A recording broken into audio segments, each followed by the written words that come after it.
कोट्यवधी रुपये खर्चून उभारलेला नागरिकांच्या सोयीसाठी बनवलेला पण आज तोच मार्ग ठरत आहे नागरिकांची डोकेदुखी।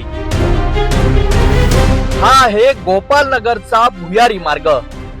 रेल्वे क्रॉसिंग वर वाहतूक कोंडी संपविण्यासाठी 2025 मध्ये उद्घाटन झालेला हा भुयारी मार्ग मात्र आज परिस्थिती नेमकी उलटी का? मोठे ट्रक आत जातात पण बाहेर निघताना अडकतात। स्पीड ब्रेकर इतके उंच की अपघाताची भीती। पादचाऱ्यांसाठी स्वतंत्र मार्ग नाही। आधीचा रेल्वे मार्ग बंद, आता पायी जाणाऱ्यांना तब्बल अर्धा तासाचा फेरा।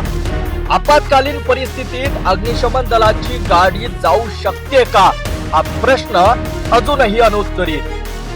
बडनेरा रोड कडून येताना कोणताही सूचना फलक नाही, वाहन चालक गोंधळात। हा भुयारी मार्ग नागरिकांच्या सोयीसाठी आहे की नागरिकांचा त्रास वाढवण्यासाठी? सिटी न्यूजने प्रत्यक्ष पाहणी करून उघड केलेल्या या भुयारी मार्गातील उणिवा, वास्तव आणि नागरिकांचा संताप। प्रशासन याकडे लक्ष देणार का की नागरिकांचा त्रास असाच सुरू राहणार? पहा विशेष रिपोर्ट। गोपालनगर भुयारी मार्ग, नागरिकांसाठी सोय की डोकेदुखी? फक्त सिटी न्यूज वर।